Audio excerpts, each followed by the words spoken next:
So drinking's so deeply ingrained in our culture, but what is it that draws us back to a night out? Like, what does it actually entail? What does the night entail that makes us want to do it every weekend? So somebody might say, like a mate, oh, do you fancy doing something next weekend, or do you fancy going to town, or do you fancy going to the football, or whatever?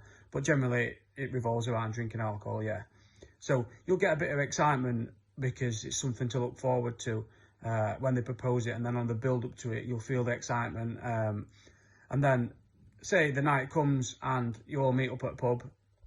I think you have like the initial stage where the banter's flowing and everyone's happy to see each other, and everyone's fully coherent and conversations are flowing and all that.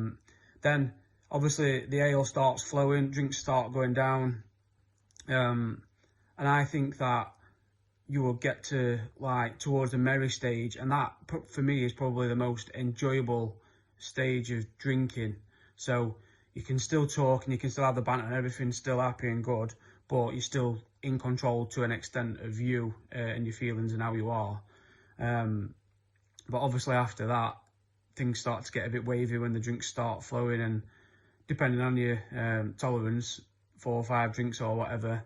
I used to find myself that in situations where I'd be chatty and stuff before, I'd find myself sat in like bits of silence, or my flowing conversation and banter would probably tend to start like bits of abuse and stuff like that. But you're just not fully there, and you're not because you're ramming liquid poison in your body, so it's going to have an effect on you. So yeah, the merry stage for me was the best part, and then obviously after that, it's anyone's guess as to when you're going to start getting towards the drunk and the steaming stage. But obviously the steaming stage for me, I used to just be like, I've lost all idea of what was going on around me. The sense of fun and enjoyment of what you're trying to get out of the night, for me, you were just basically riding the crest of the alcohol, and whatever happened usually just manifested, and you didn't really have any control over it unless you did something stupid generally.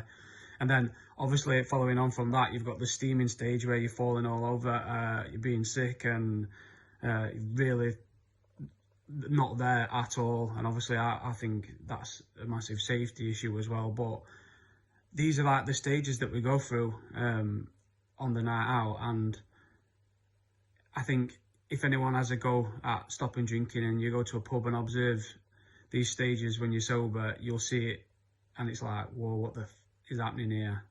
But yeah, just something to ponder on anyway.